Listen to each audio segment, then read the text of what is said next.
안녕하세요. 김천 동성직업전문학원 직업훈련교사 박재영입니다. 이번 시간에는 지게차 운전 기능사 필기시험에서 반드시 알아야 하는 도로교통법에 대해서 공부해 보겠습니다. 도로교통법은 문제수 자체는 다른 과목에 비해 많지 않을 수 있지만 기본적인 교통법규와 운전자의 준수사항을 정확하게 알고 있으면 비교적 쉽게 점수를 확보할 수 있는 부분입니다. 특히 지게차는 작업장 안에서만 운전하는 장비라고 생각하기 쉽지만 도로를 주행하거나 도로와 연결된 작업 현장에서 운전하는 경우에는 도로교통법에 대한 이해가 반드시 필요합니다. 이번 강의에서는 도로의 기본 용어부터 차로 통행 방법, 서행과 일시정지, 보행자 보호, 신호등과 교통안전 표지, 사고 발생 시 조치, 그리고 마지막으로 실제 시험에 자주 출제되는 기출 유형 문제까지 정리해 보겠습니다. 시험에 자주 나오는 숫자와 핵심 문장은 따로 강조해서 설명하겠습니다. 그럼 시작하겠습니다. 먼저 도로교통법의 목적입니다. 도로교통법은 도로에서 발생하는 교통상의 모든 위험과 장애를 방지하고 제거해서 안전하고 원활한 교통을 확보하는 것을 목적으로 합니다.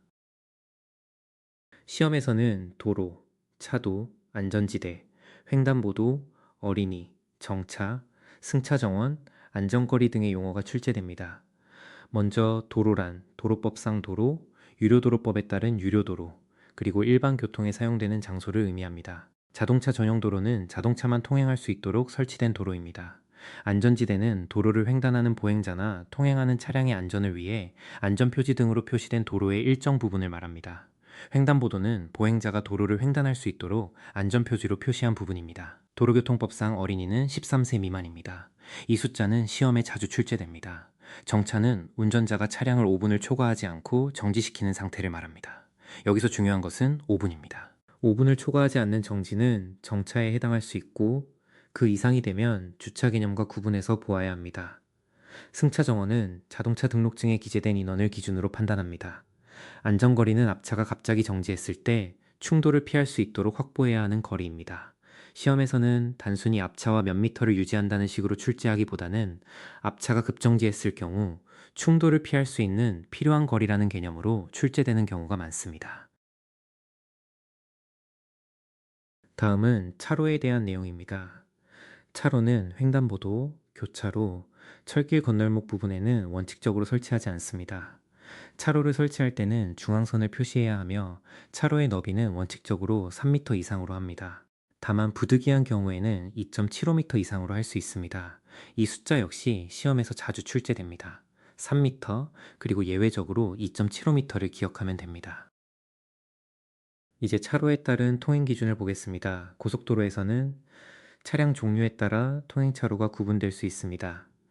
건설기계와 화물자동차 등은 일반 승용자동차와 통행차로가 다르게 적용될 수 있습니다. 또 편도 2차로, 도로와 편도 3차로 이상의 도로에서도 차량 종류에 따라 주행차로가 달라집니다.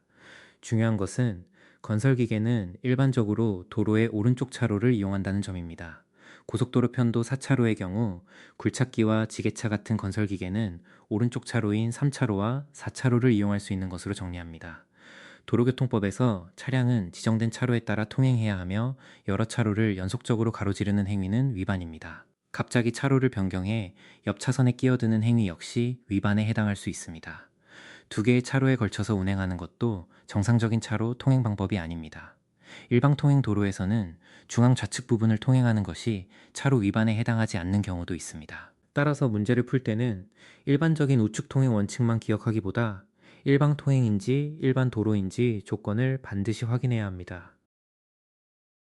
다음은 차마의 통행 방법입니다. 원칙적으로 자동차는 도로의 우측 부분을 통행해야 합니다. 하지만 도로공사 등으로 인해 우측 부분을 통행할 수 없는 경우에는 도로의 중앙이나 좌측 부분을 통행할 수 있습니다. 또 도로의 우측 부분, 폭이 차량 통행에 충분하지 않은 경우에도 예외가 인정될 수 있습니다. 같은 방향으로 진행하는 앞차를 뒤따를 때는 앞차가 갑자기 정지하더라도 충돌을 피할 수 있도록 충분한 안전거리를 확보해야 합니다. 뒤에서 따라오는 차량보다 지나치게 느린 속도로 진행하여 교통을 방해하는 경우에는 진로를 양보해야 합니다. 다만 앞지르기 금지 구간에서는 급가속이나 불필요한 경쟁 운전을 해서는 안 됩니다. 다음은 통행의 우선순위입니다. 가장 먼저 기억해야 할 것은 긴급자동차입니다. 긴급 자동차가 가장 우선합니다. 그 다음 일반 자동차, 원동기 장치, 자전거 등의 순서를 구분해서 봅니다. 긴급 자동차 이외의 일반 자동차 사이에서는 최고 속도의 순서에 따라 우선순위를 판단할 수 있습니다. 비탈진 좁은 도로에서는 올라가는 자동차와 내려가는 자동차가 서로 마주치는 경우 일반적으로 내려가는 차량이 도로 우측 가장자리로 피해서 진로를 양보해야 합니다. 또 장애물이 있는 좁은 도로에서는 장애물 때문에 통행이 어려운 쪽 차량이 양보하는 것이 기본입니다. 다음은 비, 눈, 안개 등 이상기후 상태에서의 감속입니다. 시험에서는 감속 비율이 매우 중요합니다. 최고 속도의 20%를 줄여 운행해야 하는 경우가 있습니다. 비가 내려 노면이 젖어 있는 경우, 그리고 눈이 약하게 쌓인 경우가 대표적입니다. 예를 들어 최고 속도가 시속 100km/km인 도로에서 20%를 감속하면 시속 80km/km가 됩니다. 다음으로 최고 속도의 50%를 줄여 운행해야 하는 경우입니다. 폭우, 폭설, 안개 등으로 가시거리가 100m 이내인 경우가 이에 해당합니다. 또 노면이 얼어붙었거나 눈이 많이 쌓여 있는 경우도 큰 폭의 감속이 필요합니다. 따라서 시험에서는 20% 감속인지 50% 감속인지 상황을 구분하는 것이 중요합니다. 정리하면 가벼운 비나 약한 적설은 20% 감속, 시야 확보가 어렵거나 노면 상태가 매우 나쁜 상황은 50% 감속이라고 기억하면 이해하기 쉽습니다. 앞지르기 금지 장소도 시험에 자주 나옵니다. 교차로, 터널 안, 다리 위, 도로의 구부러진 곳, 비탈길의 고갯마루 부근, 급경사로의 내리막 등은 앞지르기를 해서는 안 되는 대표적인 장소입니다. 또 앞지르기 금지 표지가 설치된 장소 역시 앞지르기를 하면 안 됩니다. 앞지르기가 금지되는 상황도 알아야 합니다. 앞차가 좌측으로 다른 차량과 나란히 진행하고 있을 때, 앞차가 다른 차량을 앞지르고 있을 때, 앞차가 좌측으로 진로를 변경하려고 할 때는 앞지르기를 해서는 안 됩니다. 도로 주행 중 앞지르기를 할 때는 안전한 속도와 방법으로 실시하고 경쟁하거나 가로막는 행동을 해서는 안 됩니다. 다음은 서행과 일시정지입니다. 서행이란 운전자가 위험에 대비해 즉시 정지할 수 있는 정도의 느린 속도로 운전하는 것을 의미합니다. 교통정리가 이루어지지 않는 교차로, 도로가 구부러진 곳, 비탈길의 고갯마루 부근, 가파른 내리막 등의 장소에서는 서행이 필요합니다. 일시정지는 차량을 완전히 정지시키는 것입니다. 횡단보도 직전이나 보행자의 통행을 보호해야 하는 상황에서는 일시정지 의무가 발생할 수 있습니다. 시험에서는 서행과 일시정지를 혼동하도록 문제를 내는 경우가 많기 때문에 서행은 즉시 멈출 수 있는 느린 속도, 일시정지는 실제 완전 정지라고 구분하면 됩니다. 다음은 철길 건널목입니다. 철길 건널목에서는 원칙적으로 건널목 직전에 일시 정지한 후 안전을 확인하고 통과해야 합니다. 다만 신호기등이 표시하는 신호에 따라 통과하는 경우에는 반드시 정지하지 않아도 되는 경우가 있습니다. 신호기가 울리고 있거나 차단기가 내려가려고 하거나 이미 내려져 있는 경우에는 절대로 진입해서는 안 됩니다. 철길 건널목 안에서 차량이 고장나 운행할 수 없는 경우에는 즉시 조치해야 합니다. 승객을 하차시키고 차량을 가능한 한 건널목 밖으로 이동시켜야 합니다. 차량을 이동할 수 없는 경우에는 철도 관계자나 경찰 공무원에게 즉시 알리고 위험을 방지하기 위한 조치를 취해야 합니다. 철길 건널목 문제는 시험에서 상황 판단형으로 자주 출제되므로 단순히 일시 정지만 외우지 말고 고장 발생 시 조치까지 함께 기억하는 것이 좋습니다. 도로교통법에서 매우 중요한 내용 중 하나가 보행자 보호입니다.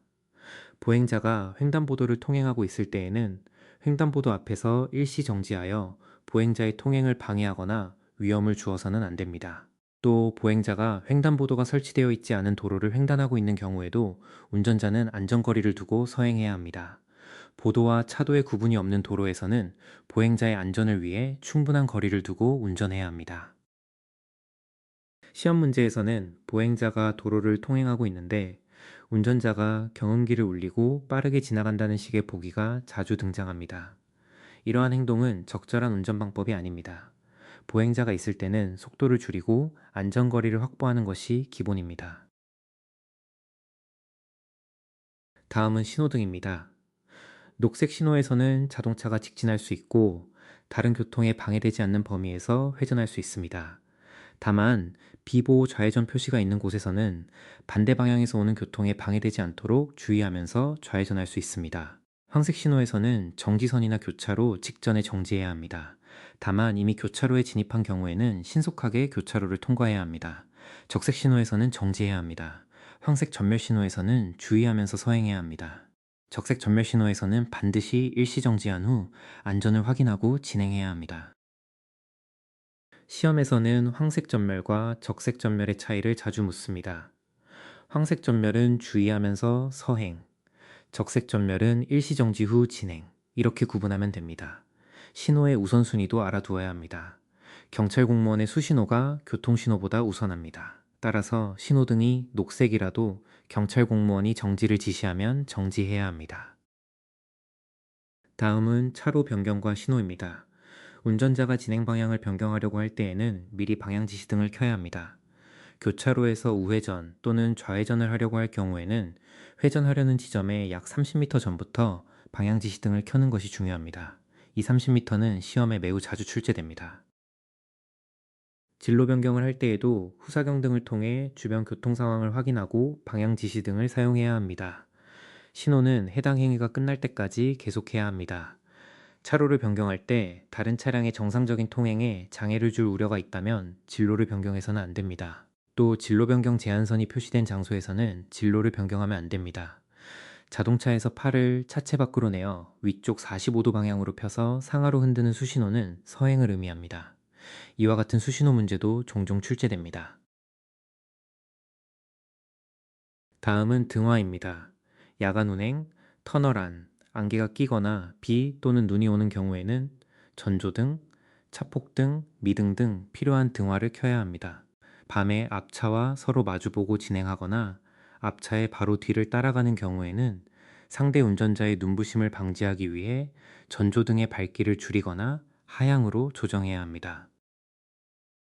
도로에서 야간에 주차하거나 정차할 때에는 미등과 차폭등을 켜야 하는 경우가 있습니다. 도로를 통행하는 자동차가 야간에 켜야 하는 등화는 전조등, 차폭등, 미등, 번호등 등이 기본입니다. 신호나 안전과 관련된 등화는 단순히 시험을 위한 내용이 아니라 실제 건설기계 운전에서도 매우 중요한 부분입니다. 특히 지게차는 차체가 크고 일반 승용차보다 속도가 느리기 때문에 야간이나 시야가 좋지 않은 환경에서는 다른 운전자에게 차량의 존재를 확실히 알려야 합니다. 교통사고가 발생했을 때 가장 중요한 것은 인명구조입니다. 사고가 발생하면 운전자나 그 밖의 승무원은 즉시 정차하여 사상자를 구호하는 등 필요한 조치를 해야 합니다. 그리고 경찰 공무원이 가까운 경찰관서에 지체 없이 신고해야 합니다. 사고가 발생했을 때 차량 손상 정도만 먼저 확인하는 것은 올바른 조치가 아닙니다. 사람의 생명과 안전이 가장 우선입니다. 교통사고 발생 시 승무원에게 신고하게 할 수 없는 경우를 묻는 문제도 있습니다. 구급자동차 등 긴급한 목적을 수행하는 차량은 상황에 따라 예외가 적용될 수 있습니다. 그러나 일반 차량의 사고라면 사상자 구호와 신고 의무를 반드시 기억해야 합니다. 운전자는 교통법규를 준수해야 합니다. 화물의 적재를 확실하게 해서 떨어지는 것을 방지해야 하며 운행 중 안전운전에 방해되는 행동을 해서는 안 됩니다. 과로, 질병, 약물의 영향 등으로 정상적인 운전이 어려운 상태에서 운전해서는 안 됩니다. 술에 취한 상태에서도 절대 운전해서는 안 됩니다. 현행 기준상 혈중 알코올 농도 0.03% 이상이면 음주운전 기준에 해당합니다. 1년 동안 벌점의 누산 점수가 일정 기준 이상이 되면 운전면허가 취소될 수 있습니다. 교재에서는 1년간 누산 점수 121점 이상을 중요하게 다루고 있습니다. 시험에서 숫자 문제로 출제될 수 있으니 기억해 두는 것이 좋습니다. 다음은 교통안전표지입니다. 교통안전표지는 크게 주의표지, 규제표지, 지시표지, 보조표지, 노면표지 등으로 구분합니다. 주의표지는 도로 상태가 위험하거나 위험이 예상되는 장소를 미리 알려주는 표지입니다. 규제표지는 통행금지, 제한 등 각종 규제를 알리는 표지입니다. 지시표지는 통행 방법이나 방향 등을 지시합니다. 보조표지는 주의표지, 규제표지, 지시표지의 의미를 보충합니다. 노면표지는 도로의 노면에 표시하는 교통안전 표시입니다. 시험에 자주 나오는 표지를 몇 가지 보겠습니다. 빨간색 원 안에 흰색 가로선이 있는 표지는 진입 금지입니다. 삼각형 안에 회전 교차로 모양이 있는 표지는 회전형 교차로 주의 표지입니다. 파란색 원 안에 좌우 화살표가 있는 표지는 좌우 회전 지시 표지입니다. 빨간색 원 안에 숫자 50이 표시된 것은 최고속도 제한 표지입니다. 삼각형 안에 구분 도로 그림이 있는 것은 좌우로 이중 구분 도로를 알리는 주의 표지입니다. 빨간색 원 안에 5.5톤이 표시된 표지는 차 중량 제한 표지입니다. 빨간색 원 안에 숫자 30이 있고 아래에 선이 표시된 형태는 최저속도 30km 제한 표지로 출제될 수 있습니다. 표지 문제는 그림을 보고 바로 판단해야 하기 때문에 모양과 의미를 연결해서 기억하는 것이 좋습니다. 다음은 주차와 정차가 금지되는 장소입니다. 교차로, 횡단보도, 건널목과 같은 장소에서는 주정차가 제한됩니다. 교차로 가장자리나 도로의 모퉁이로부터 일정 거리 이내에도 주정차하면 안 됩니다. 안전지대 주변, 버스 정류장 주변 등도 주정차 금지 장소에 해당할 수 있습니다. 교재에서는 교차로의 가장자리 또는 도로 모퉁이로부터 5m 이내에는 주정차가 금지된다고 정리합니다. 횡단보도 주변이나 버스 정류장 주변의 거리 기준도 시험에 출제될 수 있습니다. 도로에 정차할 경우에는 원칙적으로 도로의 우측 가장자리 쪽에 정차해야 하며 다른 교통에 방해가 되지 않도록 해야 합니다. 긴급자동차는 소방자동차, 구급자동차, 경찰용 자동차 등 긴급한 용도로 운행되는 자동차를 말합니다. 긴급자동차가 접근했을 때 일반 차량은 진로를 양보해야 합니다. 교차로나 그 부근에서 긴급자동차가 접근하면 교차로를 피해서 도로 우측 가장자리 등에 일시정지하여 진로를 양보합니다. 긴급자동차는 긴급한 상황에서 우선 통행에 적용을 받을 수 있지만 모든 교통법규를 무조건 무시할 수 있다는 뜻은 아닙니다. 긴급자동차 역시 안전운전 의무를 지켜야 합니다. 이제 지게차 운전과 직접 관련된 고장 시 응급조치를 살펴보겠습니다. 운전 중 이상이 발견되면 즉시 필요한 조치를 해야 합니다.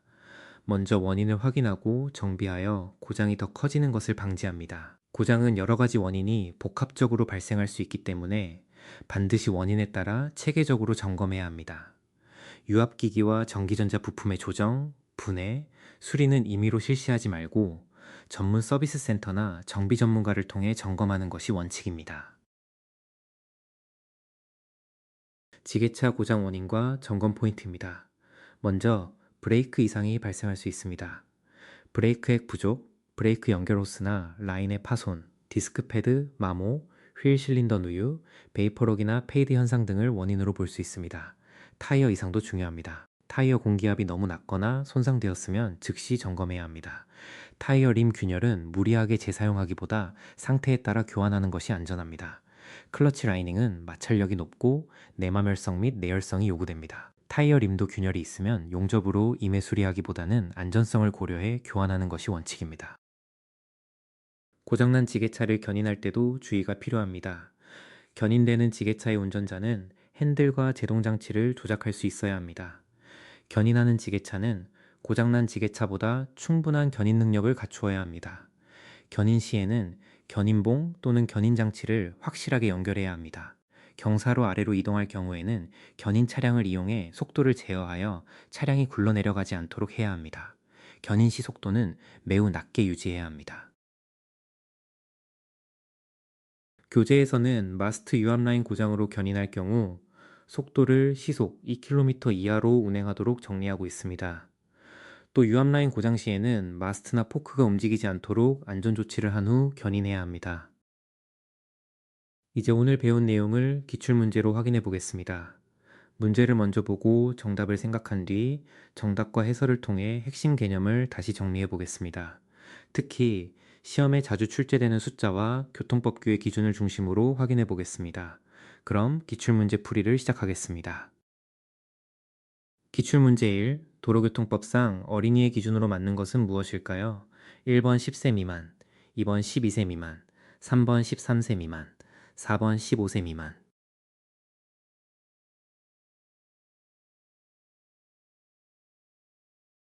정답은 3번 13세 미만입니다. 도로교통법에서는 어린이를 13세 미만인 사람으로 규정하고 있습니다. 이 문제는 숫자를 정확하게 기억하고 있는지를 확인하는 기본 문제입니다. 시험에서는 12세 미만이나 15세 미만과 같이 비슷한 숫자를 제시해서 혼동시키는 경우가 많습니다. 따라서 어린이 기준은 13세 미만이라고 정확하게 기억해 두시면 됩니다. 기출문제 2. 자동차의 정차에 대한 설명으로 맞는 것은 무엇일까요?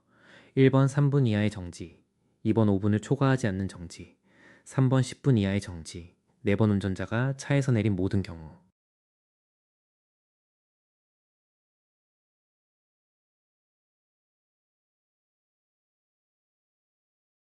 정답은 2번 5분을 초과하지 않는 정지입니다. 정차는 운전자가 자동차를 정지시키는 상태 중에서 5분을 초과하지 않는 경우를 말합니다. 여기서 시험의 핵심 숫자는 바로 5분입니다. 다만 실제 문제에서는 단순히 시간만 묻지 않고 운전자가 차량을 떠났는지 또는 즉시 운전할 수 있는 상태인지와 함께 출제될 수도 있습니다. 이번 문제에서는 기본 정의를 묻고 있으므로 정차는 5분을 초과하지 않는 정지라고 기억하시면 됩니다. 기출문제 3. 차로의 너비에 대한 설명으로 맞는 것은 무엇일까요? 1번 2m 이상, 2번 2.5m 이상, 3번 원칙적으로 3m 이상, 4번 반드시 4m 이상.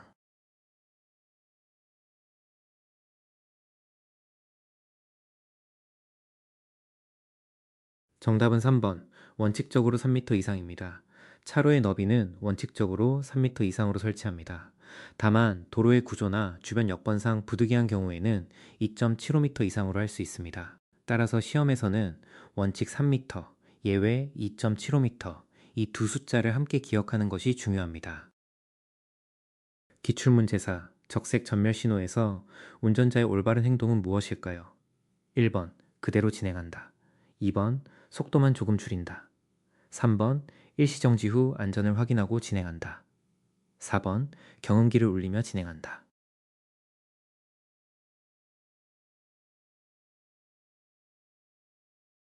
정답은 3번 일시정지 후 안전을 확인하고 진행한다입니다. 적색 전멸 신호에서는 반드시 차량을 일시정지해야 합니다. 그 후 좌우의 교통 상황과 보행자 등을 확인하고 안전할 때 진행해야 합니다. 여기서 황색 전멸 신호와 혼동하면 안 됩니다. 황색 전멸은 주의하면서 서행, 적색 전멸은 일시정지 후 안전 확인입니다. 시험에서 매우 자주 비교해서 출제되는 부분이므로 두 신호의 차이를 확실하게 구분해 두시기 바랍니다. 기출문제 5. 회전하려는 경우 방향지시등을 켜야 하는 시점으로 가장 적절한 것은 무엇일까요? 1번 회전 지점 10m 전, 2번 회전 지점 20m 전, 3번 회전 지점 30m 전, 4번 회전하는 순간.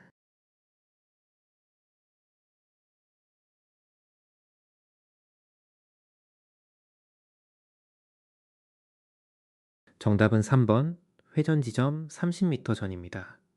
자동차가 좌회전이나 우회전을 하려고 할 때에는 회전하려는 지점의 약 30m 전부터 방향지시등을 켜야 합니다. 방향지시등은 단순히 회전 직전에 켜는 것이 아니라 뒤따르는 차량이나 주변 차량이 운전자의 진행 방향을 미리 예측할 수 있도록 충분히 앞에서 신호해야 합니다. 기출문제 6. 교통사고가 발생했을 때 가장 먼저 해야 할 조치는 무엇일까요? 1번 차량 파손 정도 확인, 2번 보험회사 연락, 3번 사상자 구호, 4번 차량 사진 촬영.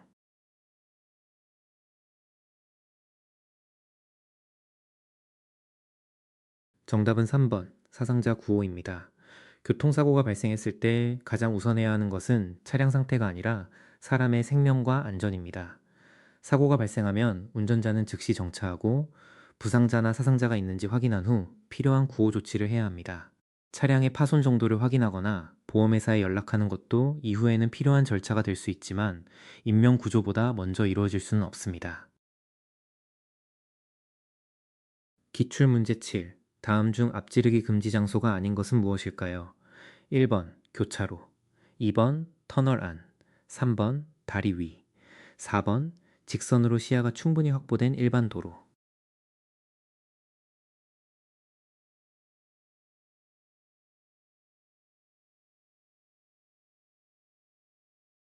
정답은 4번 직선으로 시야가 충분히 확보된 일반 도로입니다. 앞지르기는 다른 차량의 진행 경로를 벗어나 추월하는 과정에서 사고 위험이 높아질 수 있기 때문에 시야 확보가 어렵거나 교통 상황이 복잡한 장소에서는 제한됩니다. 대표적인 앞지르기 금지 장소에는 교차로, 터널 안, 다리 위, 도로에 구부러진 곳, 비탈길의 고갯마루 부근 등이 있습니다. 반면 직선 도로에서 전방 시야가 충분히 확보되고 별도의 앞지르기 금지 표지가 없는 경우라면 일반적인 앞지르기 금지 장소에 해당하지 않습니다. 기출문제 8 폭우나 안개로 가시거리가 100m 이내인 경우 운행 속도는 어떻게 해야 할까요? 1번 최고 속도의 10% 감속, 2번 최고 속도의 20% 감속, 3번 최고 속도의 50% 감속, 4번 감속하지 않아도 된다.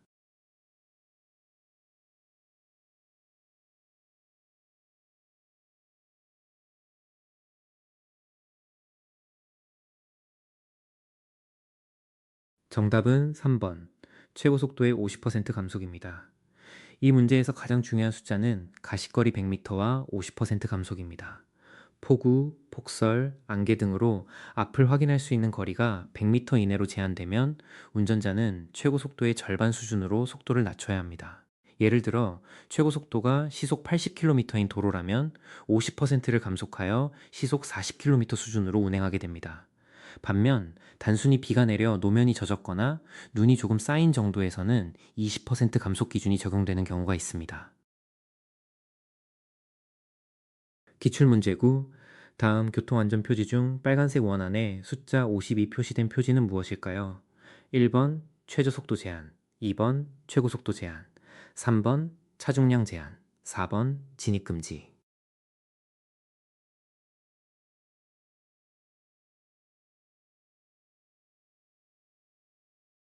정답은 2번 최고속도 제한입니다. 빨간색 원 안에 숫자가 표시된 표지는 해당 도로에서 허용되는 최고속도를 제한하는 규제 표지입니다. 따라서 숫자 50이 표시되어 있다면 해당 구간의 최고속도가 시속 50km라는 의미입니다. 여기서 최저속도 제한 표지와 혼동하지 않는 것이 중요합니다. 시험에서는 표지의 색상과 모양을 비슷하게 제시하여 의미를 구분하는 문제가 자주 출제됩니다. 또 숫자 대신 5.5톤과 같이 중량이 표시되어 있다면 차중량 제한 표지가 될 수 있습니다. 따라서 표지 문제는 글자만 외우기보다는 모양과 의미를 함께 연결해서 기억하는 것이 가장 효과적입니다. 기출문제 10 마스트 유압라인 고장으로 지게차를 견인할 때 가장 적절한 방법은 무엇일까요? 1번 시동을 켜고 빠르게 견인한다. 2번 포크를 높게 든 상태에서 견인한다. 3번 마스트와 포크를 안전하게 고정하고 저속으로 견인한다. 4번 작업자를 포크 위에 태우고 상태를 확인한다.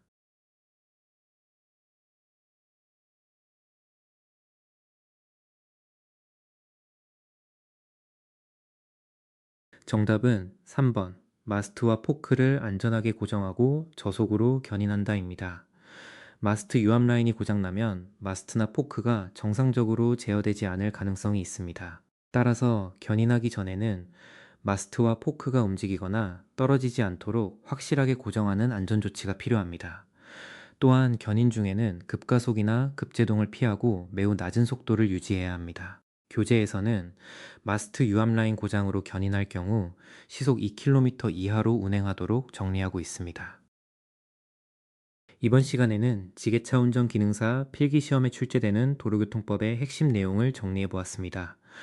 도로교통법은 단순히 시험에 합격하기 위해 암기하는 내용이 아니라 실제 지게차를 운전할 때 반드시 지켜야 하는 기본적인 안전수칙과 연결되어 있습니다. 특히 차로 통행 방법, 보행자 보호, 신호와 표지, 서행과 일시정지, 사고 발생 시 조치, 그리고 지게차 고장 시 응급조치 내용은 실제 현장에서도 매우 중요합니다. 오늘 설명한 숫자와 핵심 내용을 한 번 더 복습하시고 기출문제를 반복해서 풀어보시면 시험에서도 충분히 좋은 결과를 얻을 수 있습니다. 수고하셨습니다. 다음 강의에서 뵙겠습니다. 오늘 강의가 도움이 되셨다면 블로그와 유튜브도 함께 확인해 주세요. 블로그에서는 지게차 운전 기능사 관련 학습 자료와 시험 정보를 확인하실 수 있습니다.